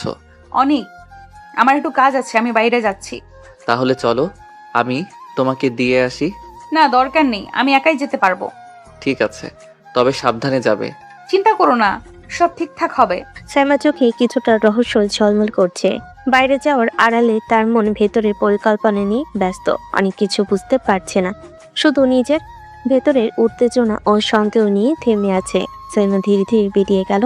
দরজা বন্ধ হয়ে গেল। অনেক তাকিয়ে রইল, মনে মনে ভাবলো, কি কাজ থাকতে পারে এত রাতের বেলায়? ঘরে তার পিছু টাননি, কিন্তু ভেতরের কণ্ঠটা জানে স্যামের এই বাইরে যাওয়ার শুধু কাজ নয়, সঙ্গে লুকানো একটি রহস্য আছে। অনেক চোখ আটে ধরে নিজেকে বলল, জান, তুমি আমার কাছে ফিরে আসবে, সেটা আমি চাই। স্যামা তাদের বাড়িতে গিয়ে ধীরে ধীরে বাড়ির দরজা খুলল। বাবার চোখে হালকা চমক। সাইমা, বিয়েটা খুব সহজেই করে নিলি, বাকিটা জীবন কি করবি? বাবা, আমি এসব ভেবে দেখিনি। না ভেবে এত বড় সিদ্ধান্ত তুই কিভাবে নিতে পারলি? তোর তো ভাবা উচিত ছিল। আমি জানতাম যা করব সেটা ঠিক হবে। জীবন আর সম্পর্কের কিছু হিসেব নিকাশ সব সময় করা যায় না। তুই চাইলে অন্যভাবে সব করতে পারতি, কিন্তু তা না করে সরাসরি বিয়ে করলি কেন? বাবা আমি জানি কেন করেছি, যা করতে হবে সেটা ঠিকই করেছি। বাবা কিছু বলল না, শুধু চুপচাপ সাইমার দিকে তাকালেন। ঘরের মধ্যে এক অদ্ভুত নিঃশব্দ উত্তেজনা, বাবার চোখে সন্দেহ, সাইমার চোখে রহস্য, সাইমার মনে অজানা চিন্তা। অনেকের সঙ্গে এই বিয়ে শুধু ভালোবাসার নয়, এটা কিছু পরিকল্পনার অংশ। ঠিক আছে, তুই নিজের পথে যাবি, তবে মনে রাখিস জীবন সহজ নয়, প্রতিটা সিদ্ধান্তে জবাব দিতে হবে। আমি প্রস্তুত বাবা। ঘরে বাতাস হালকা কাঁপছে, বাইরে সূর্য ডুবে আসছে। সাইমার মনে এক অদ্ভুত টান, নিয়ন্ত্রণ ও স্বাধীনতার মধ্যে লুকানো রহস্য, যা কেবল অনিক এবং সাইমার মধ্যে বোঝা যাবে। বিকেলের আলোর শেষ রোদে ঘরে ঢুকেছে। সাইমা হাত কাঁপিয়ে আলমারির একটি চকচকে লেটারের কভার খুলল, ভিতর থেকে একটা পুরনো পলি প্যাকেট বের করে আনলো। সঙ্গে থাকা ছবিগুলো ঝাপসা, কিছুটা পুরনো, কিন্তু একটাই এমন কিছু যেন তার বুক ছিঁড়ে দিল। সেই ছবি হাতে নিলেই মনে হয় সময় থেমে গেল। এই সেই ছবি, ভিত্তিমূল, তার জীবনের সবকিছু পাল্টে দেবে। ছবিটাতে দেখা যাচ্ছে অনেক, চোখে এক অদ্ভুতভাবে দৃঢ়তা, আর পাশেই তার ভাই, টলমলে ভঙ্গিতে ছাদের এই সীমানার কাছে। একটু আগেকার দৃশ্য যেন হাতে ধরেছে মুহূর্তেই। ভাই পিছিয়ে ছাদ থেকে নিচে পড়ার ছায়া, সাইমার হাত কাচের মতো কড়া হয়ে গেল। চোখের সামনে ছবিটা ঘুরিয়ে দেখে, চশমার নিচে লাল হয়ে উঠল। তার হৃদয় যেন কেঁপে ওঠে, শ্বাস আটকে গেল। সে কান্না নয়, বরং সে গভীর কষ্ট করে পুরানো হচ্ছে অনুভব করলো। কি, কেন, কে এত নির্মম হতে পারে? সে ফিসফিস করে বলল, কেন তুমি এমন করলে অনিক? আমার ভাই, ও কি এমন অপরাধ করেছিল যে ওর জীবন এইভাবে শেষ করে দিলে? হৃদয়ের ভেতর গুঞ্জন ভালো, প্রশ্নগুলো একে একে মাথায় ঢুকছে, আর কোনো উত্তর নেই। সে ব্যক্তিগত কোলাহল, ভয় আর ক্রোধ নিয়ে দাঁড়িয়ে রইল। কানে কানে মনে হচ্ছিল এই ছবি কোনো ইচ্ছাকৃত ষড়যন্ত্রের অংশ। সাইমা তখন চুপচাপ ছবিগুলো আরো একবার দেখলো। কাগজের কোণে দেখে পাওয়া যাবে না এমন ক্ষুদ্র ক্ষুদ্র বিবরণ, ফটোতে অদ্ভুত হাতের ভঙ্গি, অনেকের মুখে সেই অচেনা জোর, যেন কোনো অনন্ত শীতল সিদ্ধান্তের প্রকাশ। সে যেন কেউ বলতে না পারার মতো গলা কেঁপে বলল, তুই আমার ভাইকে কিভাবে মারতে পারলি? আমি তোমাকে ছাড়বো না কখনো। তার চোখের উপর আগুন জ্বলে উঠল। এ আগুন ছিল দুঃখ নয়, তা প্রতিজ্ঞা। সে স্থির কণ্ঠে বলল, আমি প্রতিশোধ নেব, চরম প্রতিশোধ। এক মুহূর্তে ঘরের নিঃশব্দ ভেঙে যায় না। তারপর সাইমা ধীরে ধীরে ছবিটা আলতো করে নিজের বুকের কাছে চেপে ধরল, যেন তা থেকে কোনো সাড়া আসে। তুমি আমার সবটা হারিয়ে ফেলেছো অনিক, আমি তোমায় ক্ষমা করব না, আমি কাউকে ছাড়বো না। রাতে বাতাসে পদ্মা হালকা দুলছে। দরজাটা খোলার শব্দে অনেক তাকিয়ে দেখলো সাইমা ফিরে এসেছে, মুখে ক্লান্তি, চোখে একরাশ ভার। অনেক ধীরে ধীরে এগিয়ে এসে বলল, এই তো এলে, কোথায় গিয়েছিলে বলবে? ফোনও ধরেননি। বলেছি তো কাজে গিয়েছিলাম। এত প্রশ্ন করো কেন অনিক? প্রতিটা কাজে কি তোমাকে রিপোর্ট দিতে হবে? তুমি আমার সাথে এমনভাবে কথা বলছো কেন সাইমা? আমি তো শুধু চিন্তায় ছিলাম, কিছু জানতে চেয়েছি। সাইমার ব্যাগটা টেবিল উপর ছুঁড়ে রেখে বলল, চিন্তা করা আর জোর করা এক জিনিস না অনিক, একটু বুঝে চলতে শেখো। আমি এমন ব্যবহার তোমার কাছ থেকে আশা করিনি সাইমা। আমি তো শুধু জানতে চেয়েছিলাম তুমি ঠিক আছো কিনা। সাইমা কোনো উত্তর না দিয়ে মুখ ঘুরিয়ে জানালার দিকে চলে গেল। বাইরে অন্ধকারে জ্বলে থাকা চাঁদের আলো তার মুখে পড়ল, চোখে ঠান্ডা শূন্যতা, আর ভেতরে লুকানো সেই প্রতিশোধের আগুন ধীরে ধীরে আরো জ্বলে উঠছে। অনেক বুঝতে পারলো সাইমার এই রাগটা আসলে তার প্রতি নয়, বরং নিজের ভেতরে অস্থিরতার বিরুদ্ধে। যে মেয়েটা একসময় তার রোমান্টিক আদরমাখা হাসিতে গলে যেত, আছে তীক্ষ্ণ, আছে ঠাট্টা, তীক্ষ্ণ আর দূরত্বে ভরা। অনেক ধীরে ধীরে পেছন থেকে বলল, তুমি কি সত্যি বদলে যাচ্ছ সাইমা? হ্যাঁ অনেক বদলাচ্ছি, কারণ ভালোবাসা আমাকে দুর্বল বানিয়ে ফেলেছিল। এবার আমি তোমার জীবনে ঝড় আনবো। রাতটা ছিল নরম, নিঃশব্দ। জানালার ফাঁক গলে আসা হালকা চাঁদের আলো ঘরটাকে রূপালি করে তুলেছে। বাইরে কুকুরের দূর ডাক, আর ঘরের ভেতর নিস্তব্ধতার ভার। খাওয়া শেষ করে সাইমা শান্তভাবে ঘরে ঢুকলো। মুখে কোনো ভাব নেই, চোখে গভীর চিন্তার ছাপ। অনেক তখন বইটা নামিয়ে তাকালো, মৃদু হাসলো। তুমি তো এমন করো না কখনো। কিছু হয়েছে? আমি কিছু বুঝতে পারছি না। না, কিছু হয়নি, তুমি অকারণে ভাবছো। অনেক চুপ করে গেল। তার মনে একটা অদ্ভুত অস্বস্তি কাজ করলো, যেন সাইমার গলায় কোথাও অচেনা কাঁপন লুকানো। কিন্তু সে আর জোর করলো না। রাত গভীর হলো, ঘরের আলো নিভিয়ে এলো। অনেক ধীরে ধীরে উঠে এসে সাইমার পেছনে দাঁড়ালো। সে মৃদু কণ্ঠে বলল, জান, তুমি আজ খুব চুপচাপ, মন খারাপ? সাইমা কোনো উত্তর দিল না। চুলে হালকা বাতাস নড়ছিল। অনেক আর থামতে পারল না। ওর কাঁধে হাত রাখলো, তারপর ধীরে ধীরে কাছে টেনে নিল। একটু আদর করতে দাও, আজ তোমাকে খুব মিস করছি। হঠাৎ সাইমা ঘুরে দাঁড়িয়ে ধাক্কা দিয়ে সরিয়ে দিল তাকে। কণ্ঠ ঠান্ডা কিন্তু ধারালো। ছাড়ো আমাকে অনেক, নিজের মতো থাকো, বিরক্ত করো না। অনেক হতবাক কিছুক্ষণ সাইমার দিকে তাকিয়ে রইল, তারপর নিচু গলায় বলল, কি হলো সাইমা, তুমি তো আমার আদর পছন্দ করো, তাহলে এমন করছো কেন? সাইমা চুপ, বুকের ভিতর তীব্র কাঁপন, কিন্তু মুখে কঠোরতা। মনে মনে বলল, তোমার আদর আমাকে দুর্বল করে দিচ্ছে অনেক। আমি পারছি না প্রতিশোধ নিতে, আমি পারছি না তোমাকে ঘৃণা করতে। তারপর চোখ ভিজে উঠল, কিন্তু সে মুখ ফিরিয়ে নিল দ্রুত, যেন চোখের জল লুকিয়ে রাখছে। অনেক তার কাছে এগিয়ে এলো, খুব নরম গলায় বলল, তুমি চাইলে আমি কিছুই করব না, কিন্তু বলো না কেন এমন আচরণ করছো? আমি কিছু ভুল করেছি? ভুল? হ্যাঁ, তুমি ভুল করেছো, কিন্তু সেটা এখন বলার সময় হয়নি অনেক। মানে তুমি কি বলতে চাও আমি তোমার সঙ্গে? কিছু জানতে চেয়েও না এখন, আমি শুধু একটু একা থাকতে চাই। অনেক কিছুক্ষণ তাকিয়ে রইল। সাইমার কণ্ঠে এমন এক রহস্য যা সে কোনোভাবেই বোঝে না, কিন্তু ভালোবাসার মানুষটাকে সে দূরে ঠেলতে চায় না। তুমি যদি একা থাকতে চাও আমি দূরে যাব, কিন্তু মনে রেখো আমি তোমার পাশে আছি সব সময়। সাইমা মুখ ফিরিয়ে চুপ করে রইল। বাইরে বাতাসে জানালার পর্দা উড়ছিল, যেন কোনো অদৃশ্য গল্প ফিসফিস করে বলছে। ভালোবাসার মাঝেও লুকিয়ে আছে ভয়, আর প্রতিশোধের ভেতরে জমে আছে অদ্ভুত এক টান। সে রাতে অনেক ঘুমোতে পারেনি। আর সাইমা জানালার পাশে বসে নিজের বুকের ভেতরটা আঁকড়ে ধরেছিল, যে বুক প্রতিশোধ নিতে চায় অথচ ভালোবাসার কাছে বারবার হার মানে। সকালে সূর্যটা তখনও পুরোপুরি ওঠেনি। জানালার ফাঁক গলে আলো রেখা এসে সাইমার মুখে পড়ছে। সে ধীরে ধীরে চোখ খুলে উঠে বসল। মুখে কোনো অভিব্যক্তি নেই, শুধু ঠোঁটের কোণে এক টুকরো স্থিরতা, যেন নিজের ভেতরেই কিছু ঠিক করে নিয়েছে। চুপি চুপি আয়নার সামনে দাঁড়িয়ে চুল ঠিক করলো, শাড়িটা গুছিয়ে নিল, তারপর ব্যাগটা কাঁধে নিয়ে দরজার দিকে এগোলো। ঘরটা নিঃশব্দ, অনেক তখনও ঘুমাচ্ছে, নিঃশ্বাসের ছন্দ শান্ত। দরজার হাতলে হাত রেখে সাইমা একবার পেছনে তাকায়। অনেকের ঘুমন্ত মুখের দিকে একবার তাকিয়ে মৃদু গলায় বলল, এই অনেককে দেখে কে বলবে এত বড় অন্যায় করেছে? বলার পর নিজে হালকা একটা নিঃশ্বাস পেল, আর দরজাটা আস্তে করে টেনে বন্ধ করে চলে গেল। প্রায় আধা ঘন্টা পর অনেকের ঘুম ভাঙলো। ঘড়ি কাটা দেখে তাড়াহুড়ো করে উঠে বসে বলল, সাইমা, উঠোনে চা খাবো না আজ? সাইমা, শুনছো? ঘর নিস্তব্ধ। সে দরজার দিকে এগিয়ে গিয়ে বাইরে এলো। রান্নাঘরে ভাবি তখন সকালে নাস্তা তৈরি করছে। অনেক হেসে বলল, ভাবি সাইমা কোথায় গেল? ঘরে তো দেখি নেই। ও তো অনেক আগেই বেরিয়ে গেছে ভার্সিটিতে। ভার্সিটিতে? একা? হ্যাঁ রে, বলে গেল আজকে একটু আগে যেতে হবে। তোকে না ডেকে চলে গেলে এবার কি হয়েছে? মেয়েরা মাঝে মাঝে নিজের মতো সময় চাই, বুঝলি না? অনেক মৃদু হাসলো বটে, কিন্তু ভেতরে একটা অদ্ভুত কাঁপন কাজ করলো। সাইমা কখনো একা যায় না, সবসময় বলে একসাথে যাই। আজকে কেন একা চলে গেল? কোনো কিছু বলল না। ভাবি হালকা ভঙ্গিতে বলল, তুই বেশি ভাবিস না, মেয়েরা মাঝে মাঝে মন খারাপ থাকলে কাউকে কিছু বলে না, ঠিক হয়ে যাবে। অনেক মাথা নেড়ে চলে এলো, কিন্তু মনটা শান্ত হলো না। চায়ের কাপ হাতে নিয়ে বারান্দায় বসে নিজের মনে বলতে লাগলো, কাল থেকে এ কেমন আচরণ? কাল রাতে ওর আচরণ, এখন আবার না বলেই বেরিয়ে যাওয়া। কিছু একটা নিশ্চয়ই ঘটছে।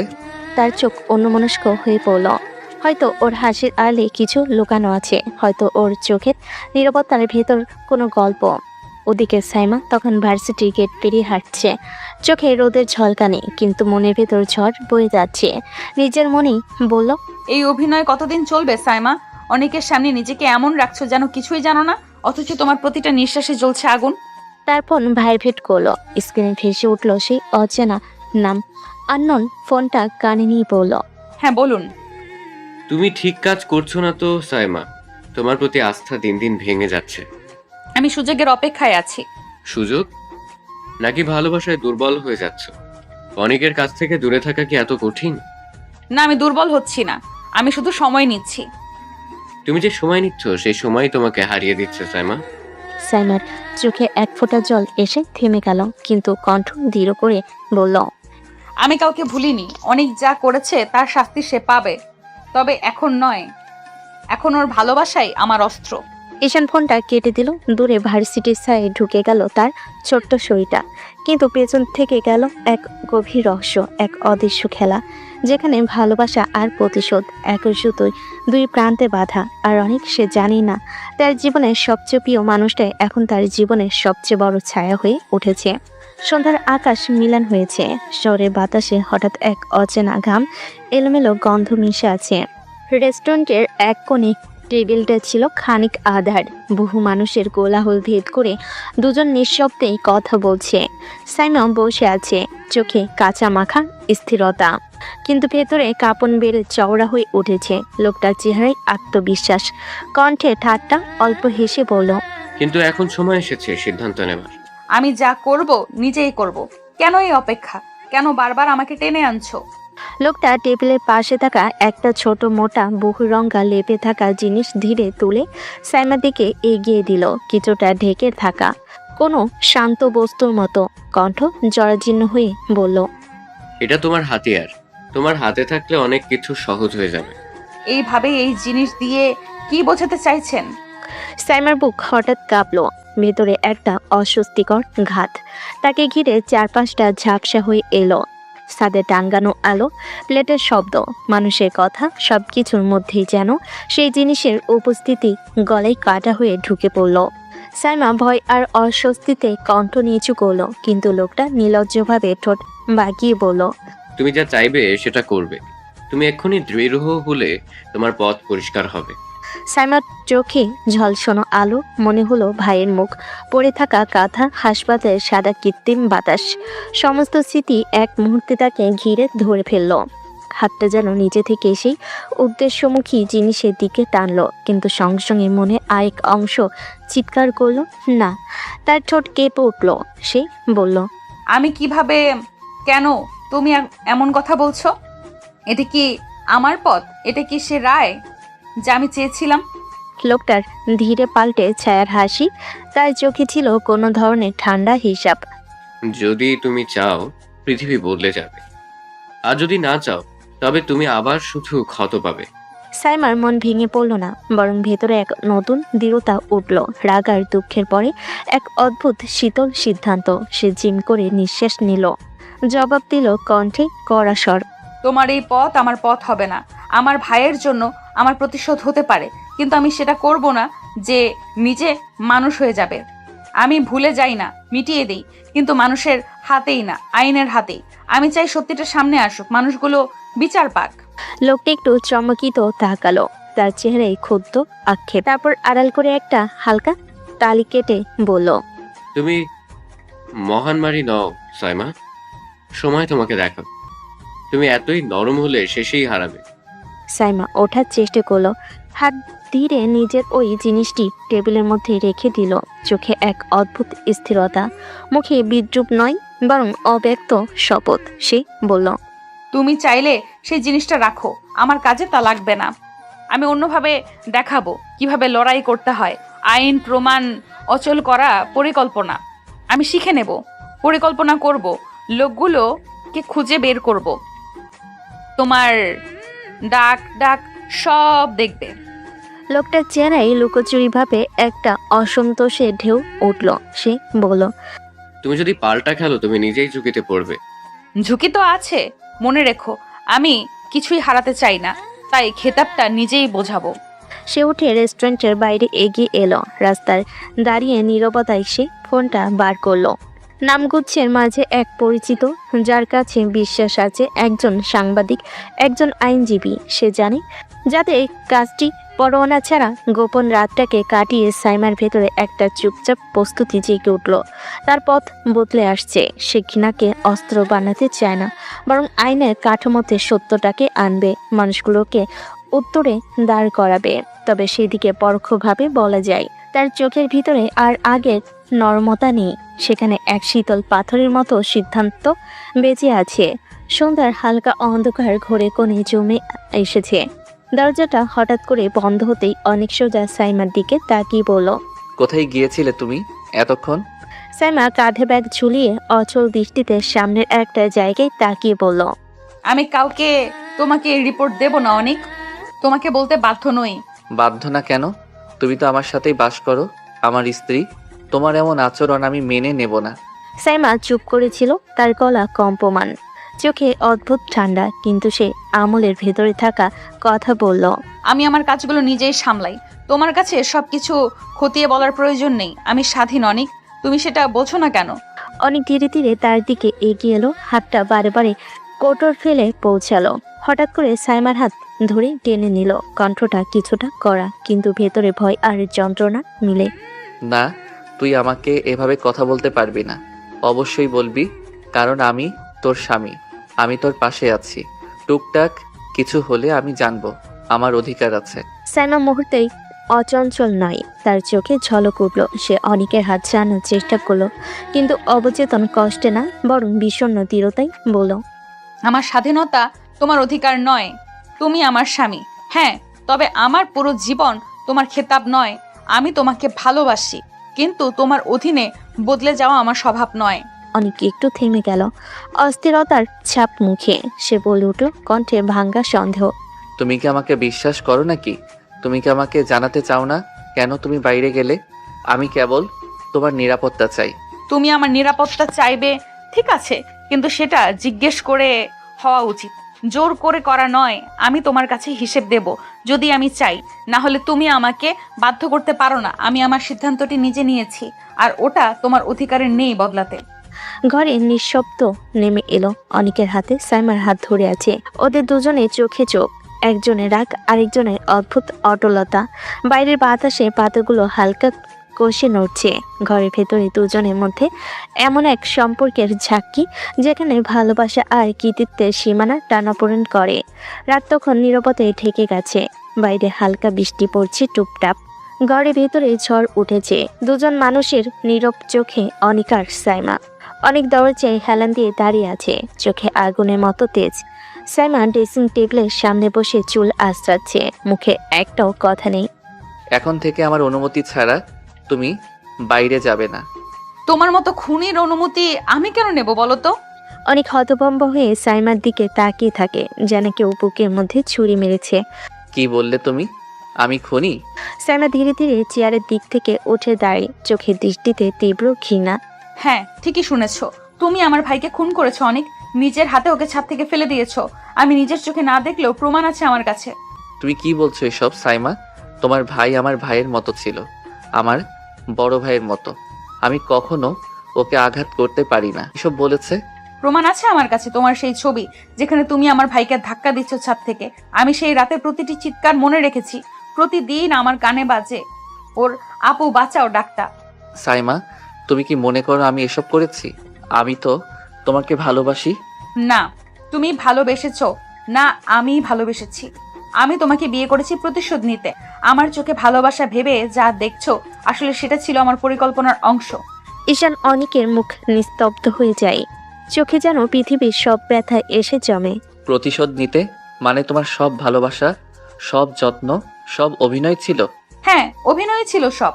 তোমাকে তোমার মতো কষ্ট দিতে চেয়েছিলাম। অনেক ধীরে ধীরে এগিয়ে আসে, সাইমার চোখে চোখ রাখে, কণ্ঠ নরম হয়ে যায়। কিন্তু আমি তো সত্যি তোমাকে ভালোবেসে ফেলেছি সাইমা।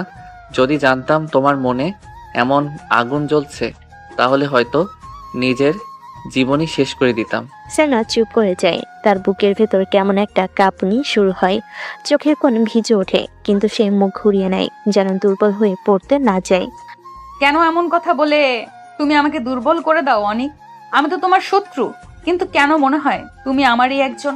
কেন আমার প্রতিশোধের দেওয়াল আজ ভেঙে পড়ছে? তুমি বিশ্বাস না করলে কিছুই বলবো না, শুধু মনে রেখো আমি কখনো তোমার ভাইয়ের ক্ষতি করিনি। হয়তো একদিন সত্যিটা তোমার চোখে ধরা দেবে। বৃষ্টি তখন আরো জোরে পড়ছে, জানালার কাছে বৃষ্টির ফোঁটা গড়িয়ে পড়ছে, আর সাইমা দাঁড়িয়ে আছে স্থির, বুকের ভেতরে ঝড় বয়ে যাচ্ছে। প্রতিশোধের আগুন জ্বালতে গিয়ে নিজের হৃদয়টাই যেন ছাই করে ফেলেছে সে। সাইমার কাঁপা ঠোঁটের নিঃশব্দ এক স্বীকারোক্তিতে, আমি তোমাকে ঘৃণা করতে পারছি না অনিক। তারপর সাইমা গলা পরিষ্কার করে অনিকের দিকে কড়া চোখে তাকিয়ে বলল, আমি তোমাকে খুন করে প্রতিশোধ নিতে চেয়েছিলাম। ওটা আমার ভালোবাসা ছিল না, শুধু ক্ষতি করার ঠান্ডা পরিকল্পনা। কিন্তু আমি তোমার মতো খুনি নই অনিক। আমি শেষ মুহূর্তে থেমে গিয়েছি। আর যারা বলে প্রেম দিয়ে বদলে ফেলা যায় না, তাদের কথাই সত্যি হলো। আমি শারীরিকভাবে কষ্ট দিতে পারিনি। অনিক দাঁড়িয়ে হেসে উঠল। হাসি না, বরং কটু হতাশার এক টুকরো শব্দ ছিল সেটা। সে চোখে অদ্ভুত এক উষ্ণ তীব্রতা নিয়ে বলল, খুন না করেও তো আমাকে তুমি মেরে ফেললে সাইমা। তুমি আমার সব বিশ্বাস, আমার গর্ব, আমার শান্তি ছিনিয়ে নিয়েছো। আমি এখন বেঁচে আছি, কিন্তু হায়, বেঁচে থেকেও যেন মরে আছি। সরাসরি খুন করলে অন্তত আমার শরীরটি শেষ হয়ে যেত, কিন্তু তুমি আমাকে এমনভাবে মারলে যেটা কষ্টে, অভিমানে বিশ্বাস জলে ধুয়ে দিল। আমি শুধু বলছি, তোমার বিশ্বাসঘাতকতা করাও আমার জন্য একরকম মৃত্যুই। সাইমার কপালে জলতার ধারা যখন নেমে এলো, তখন তার চোখে এক কঠিন অগ্নি জ্বলছিল। কিন্তু সেই আগুন আর ঘৃণা নয়, তা ছিল বিকলিত প্রেমের ধুলো, যা থেকে সে নিজেকে মুক্ত করতে চেয়েছিল। সে কণ্ঠ খাটাতে চেয়েছিল, তবে গলা কেঁপে উঠল। নিঃশব্দে বলল, আমি চলে যেতে চাই অনেক, আর এখানে থাকবো না। এই ঘরের প্রতিটি কোণে তোমার স্মৃতি জাগে, আমার রাগ হয়, তাই আমি থাকতে পারবো না। অনেক ধীরে ধীরে পেছনে হেলে দরজার দিকে সরে দাঁড়ালো। চোখে কোনো ধরনের জোর নেই, শুধু বিষণ্ণতা, সমঝোতা। সে বলল, তোমাকে আটকানোর অধিকার আমার নেই সাইমা। তুমি যা খুশি করতে পারো, তবু বলি চলে যাও যদি তোমার মন শান্তি চায়। যদি তুমি কোনো সেভাবে নিজেকে ধরতে পারো, চলে যাও। আমার পক্ষ থেকে কেউ তোমাকে বাধা দেবে না। সাইমা ব্যাগটা কাঁধে টেনে নিল।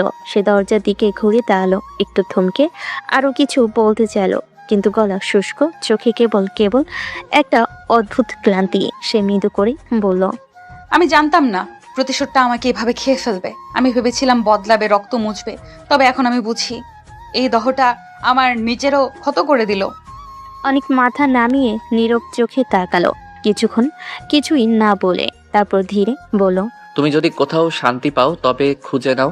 আমি তোমার পিছনে কোনো নিঃশব্দ হিংসা রাখবো না। তবে শুধু একটা জিনিস বলি, সত্যি কথা খুঁজে বের করো। প্রতিশোধের বদলে যদি সত্যি বের করতে পারো, অনেক কষ্ট বাঁচবে।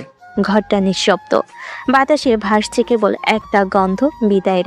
দরজাটা আধা খোলা, সেখান দিয়ে ঝিরঝির বাতাস ঢুকে আসছে, যেন সেও বুঝতে পারছে এই ঘরে আর কেউ নেই। অনেক বসে আছে বিছানার কোণায়। সাইমার ফেলে যাওয়া ওড়নাটা পাশে পড়ে আছে, তাতে এখনো তার গন্ধ লেগে আছে। সে মিষ্টি অথচ ভারী গন্ধটা এখন অনেকের বুকের ভেতর কাটা হয়ে বিচ্ছে। সে মাথা নিচু করে নিজের বুকের উপর হাত রাখলো, ঠোঁট নড়ছে ধীরে ধীরে। কারো নেশার জন্য নয়, শুধু নিজের বুকের ভার হালকা করার জন্য। সাইমা, তুমি যদি প্রতিশোধ নিতে না চাইতে, যদি সেদিন শুধু একবার জিজ্ঞেস করতে অনেক সত্যি কি হয়েছিল, আমি তোমাকে সব খুলে বলতাম, একটাও লুকাতাম না। আমি ব্যাখ্যা দিতাম, আমি প্রমাণ দিতাম, আমি তোমার চোখের দৃষ্টি ফিরে পেতে কিছুই বাকি রাখতাম না। কিন্তু তুমি তো আমাকে সেই সুযোগই দিলে না। তুমি আমার জীবনে এলে প্রতিশোধের আগুন নিয়ে, আমার ভালোবাসার আশ্রয়ে আগুন জ্বালাতে। আমি ভেবেছিলাম তুমি এলে শান্তি আনবে, কিন্তু তুমি এলে ঝড় হয়ে। একটা হালকা হাসি ফুটে উঠল ঠোঁটে, অবচেতন তবু মায়ের ভরা। তবু জানো সাইমা, আমি তোমাকে ঘৃণা করতে পারলাম না। তুমি ভুল বুঝেছিলে, তবু আমি তোমাকেই ভালোবেসেছি। তোমার চোখে ঘৃণা দেখেও আমি তোমার চোখেই শান্তি খুঁজেছি। বাইরের জানালা দিয়ে বাতাস ঢুকছে, পর্দা নড়ছে আস্তে আস্তে। অনেক তাকিয়ে আছে শুনে, যেন সাইমাকে এখনো দেখতে পাচ্ছে। অনেক চোখ বন্ধ করে শেষবারের মতো ফিসফিসিয়ে বলে, তুমি চলে গেছো, কিন্তু আমার ভেতর থেকে তোমাকে মুছতে পারলাম না। তোমার দেওয়া দাগটাই এখন আমার ভালোবাসার প্রমাণ। হয়তো একদিন তুমি সত্যিটা জানতে, তখন বুঝবে আমি খুনি ছিলাম না, আমি শুধু তোমার ভালোবাসার বন্দী ছিলাম। বৃষ্টির ফোঁটা তখন টুপটাপ করে জানালায় পড়তে শুরু করলো, যেন আকাশও কান্না আটকাতে পারল না। প্রেম কখনো কখনো সত্যের আগে আসে, আর প্রতিশোধ সত্যকে হারিয়ে দেয়। সাইমা চলে গেছে, কিন্তু অনেকের জীবনের প্রতিটি নিঃশ্বাসে তার নাম গেঁথে রইল, অব্যক্ত, অমোচনীয় আর অসমাপ্ত। সাইমা ব্যাগ খানিকটা টানতে টানতে ঘরের দরজা খুলল। হৃদয়টা যে কতটা ভার সেটা খালি চোখে দেখা যাচ্ছিল না, কিন্তু পা একটু সাবধানে চালাচ্ছিল। বাড়ির পিছনে কক্ষ থেকে দুজন লোকের কথা ভেসে এলো। কোনো কথা ছিল না, সাধারণ আলাপের মতো, কিন্তু কণ্ঠে এমন এক ঠান্ডা স্বরে যে স্বভাবতই সাইমার গলার রেশ বাড়িয়ে দিল। দেখেছিস এক ঢিলে 2 পাখি মারলাম ভাই। হ্যাঁ হ্যাঁ, বলেছিস তো, তোমার কৌশলে সবগুলো জমি এখন আমাদের দখলে যাবে। সাইমা হয়তো 2 ধাপ এগোবার আগে থেমে গেল। দরজার ফাঁক দিয়ে খুঁটিয়ে শোনা শুরু করলো। কথাগুলো তার হৃদয়ে দাগ ফেলতে শুরু করলো। লোকটা আসতে বলল, তুমি দেখেছো অনিককে ভাসিয়ে দিয়ে আমাদের কত লাভ হলো? অনিকের বাবার সব সম্পত্তি এবার আমাদের হবে। আর সাইমার ভাইকে সরিয়ে দিলাম। এখন তোর ভাই না থাকায় কেউ কিছু জানতে পারবে না। ওকে ছাদ থেকে ফেলে সরিয়ে দিয়েছি। আর অনিকও তো চালাক, তাই ওকে অন্য কৌশলে সরিয়ে দিলাম। অনিকের ভাই তো বোকা, সবাই বলে ওই ছেলে বোঝে না। অনিককে খানিক ভেঙে দিলাম, ব্যবসায় মন বসবে না। আর আমি তো কোম্পানির ম্যানেজার, সব আমি দেখব, সব আমার হাতে চলে আসবে। সাইমার বুকটা হঠাৎ ব্যথায় কেটে গেল। কেমন করে, কোন অন্ধকারে এই কথাগুলো? তার কান বিশ্বাস না করে তালু দিয়ে চেপে নিল। শব্দগুলো হচ্ছে কি যে বাস্তব। ঠিক বলেছেন ভাই, সাইমার বাবাকে শুদ্ধই ফেলে দিয়েছি, তাই ওর সব মালিকানা সাইমার নামে লিখে গেছে। আমি তখন হাত লাগাতে পারিনি, কিন্তু এখন সব পথ খুলে যাবে। সাইমার পায়ের তলায় ধুলো চাপা সিরাজের মতো সমস্ত স্মৃতি ঝলসে উঠল। ভাইয়ের ছায়া, বাবার কঠিন কলার উপদেশ, হাসপাতালের সাদা স্লিং এর স্মৃতি, সবকিছু ঝাপসা হয়ে এলো। আর হঠাৎ রত্নালী একটা তুমি কি শব্দ। ভুল গেছো? আমরা ওর বাবাকেই সরিয়েছি, তাই ওর সব কাগজ ওর নামে চলে এসেছে। এখন ওরাও নিঃশব্দে সবই হারাবে। লোকটা নিজের গলা ছোট করে বলল। সাইমার হাঁটা আটকে গেল। তিনি বুঝতে পারল না কোনো এক কণা তার কানে ঢুকেছে। বাবাকে সরিয়েছি, সেই বাক্যটি কেমন করে তার ভেতরে আগুনের শিকা হয়ে প্রবেশ করলো। এবার শুধু সাইমার পালা। বাবার কণ্ঠটার মধ্যে ছিল অবিকল কুৎসিত স্বপ্ন। ওকে ভয়ে ভেঙে দিতে হবে, না হলে ওর বাকি সম্পত্তি কেবল নামমাত্রই থাকবে। সাইমার গলা শুকিয়ে গেল, চোখে অচেনা পুরন্ত আগুন উঠে। কেন কেউ তার জীবনকে এভাবে খেলনা বানালো? কেন তার ভাইকে কুটো করে ফেলা হলো? কেন তার বাবার স্মৃতি এভাবে লুট করা হলো? হঠাৎ শব্দ হলো। খুঁজে দেখ কেউ আছে কি। যদি দেখা যায়, চল আগে তাকে চেপে ফেলে শেষ করে ফেলি, না হলে পরে মুখে কুৎসা পড়বে। দরজার ফাঁক পেরিয়ে সাপের মতো শাক শাক করে পিছিয়ে গেল, পায়ে ধীরে ধীরে নীরবতা ধরে। পুরো শরীর কাঁপছে, কিন্তু ভাঙ্গার আগে ছুটে পালানোর সিদ্ধান্ত নিল। ভেতর থেকে কণ্ঠটা পরীক্ষা করে বলল, বাইরে কেউ নেই। কিন্তু তার ভেতর থেকে হৃদয় কন্দন করে সে জানত, যদি দেখতে পাওয়া যায় তাদের হাত থেকে বাঁচা মুশকিল। সাইমা মনে মনে বলল, দৌড়ের আগেই থামবো, সে মনে করো না। সাইমা চুপচাপ হকচকিয়ে পিছিয়ে পিছিয়ে ঘরের কোনাকুনি দিয়ে বেরিয়ে পড়ল। ধীরে ধীরে বেরিয়ে আসার মতো নয়, এবার সে ছুটে পালাতে শুরু করলো। পা মাটিতে চাপ দিয়ে দৌড়ে গেল। কোনো পরিকল্পনা নেই, কেবল বাঁচার তাগিদ। লোকজন হট্টগোল শুনে দরজার দিকে ছুটে এলো। তাদের গলা চেঁচিয়ে উঠল, ওকে ধরো, তাকে বাইরে আটকে ফেলো। কিন্তু সাইমা এমনভাবে ছুটতে শুরু করলো, গলি দিয়ে তাকে আর কেউ খুঁজে পেল না। সাইমা যখন অনিকদের বাড়িতে ফিরে এলো, রাতের অন্ধকার কিছুটা শিথিল হয়ে গিয়েছিল। দরজা খুলতেই অনিকের মা দেখে অবাক হয়ে বলেন, কি রে, এত রাতে কোথায় গেছিলে তুমি? একটু দরকার ছিল, তাই বাড়ি গিয়েছিলাম। অনিকের মা কিছু না বলেই ঘরে চলে গেল, আর সাইমা চুপচাপ সোজা অনিকের ঘরে চলে গেল। দরজা বন্ধ করে সে অনিকের সামনে দাঁড়ালো, চোখে ভরা অনুচিত অপরাধ বোধ, কণ্ঠে হালকা কাঁপন। আমার ভুল হয়ে গেছে অনেক, আমি বুঝতে পারছি তুমি খুন করনি। এতদিন আমার সঙ্গে থেকেও চিনতে পারলেন না আমাকে? হাহ, আর এইটুকু সময় বুঝতে পারলেন আমি খুনি নই? সাইমা অপরাধ বোধে মাথা নিচু করে নিল। ওর চোখের ভিতর মিশে গিয়েছে সমুদ্রের মতো এক অজানা আবেগ, দুঃখ, লজ্জা, আর তবুও শান্তির খোঁজ। আমি কেবল ভেবেছিলাম সত্যটা অন্যরকম। আমি ভুল করেছিলাম অনেক। ঘরে নীরবতা নেমে এসেছে। জানালার বাইরে চাঁদ যেন অল্প মেঘের আড়ালে লুকিয়ে পড়েছে। সাইমা চুপচাপ অনেকের সামনে দাঁড়িয়ে, চোখ নামানো, কণ্ঠ কাঁপছে অপরাধ বোধে। অনেকক্ষণ ধরে কিছু বলছিল না। হঠাৎ ঠান্ডা গলায় বলল, আমার এমন কাউকে দরকার নেই সাইমা, যে আমাকে ভালোবাসে না, বরং প্রতিশোধ নিতে আমার জীবনে আসে। সাইমার বুকটা ধক করে উঠল, গলায় কিছু যেন আটকে গেল। কষ্টের ভারে কণ্ঠটা ভেঙে গেল ওর। অনেক প্লিজ আমাকে ক্ষমা করে দাও না। আমি ভুল বুঝেছিলাম তোমাকে, আমি জানতাম না আসলে সব সত্যি কি ছিল। বিশ্বাস করো, আমি এখন শুধু তোমাকেই চাই। অনেক ধীরে ধীরে মাথা নাড়ল, চোখে জমে থাকা ব্যথার অভিমান ঝরে পড়ছে কথার ভেতর দিয়ে। সব ভুলের ক্ষমা হয় না সাইমা, কিছু ভুল এমন হয় যা ক্ষমা করলে নিজের অস্তিত্বটাই হারাতে হয়। আমি জানি তোমার কষ্ট আমি বুঝতে পারবো না, কিন্তু আমি সত্যিই অনুতপ্ত অনিক। আমি জানি আমি তোমাকে ভেঙে দিয়েছি, কিন্তু একবার শুধু বলো তুমি আমাকে ঘৃণা করো।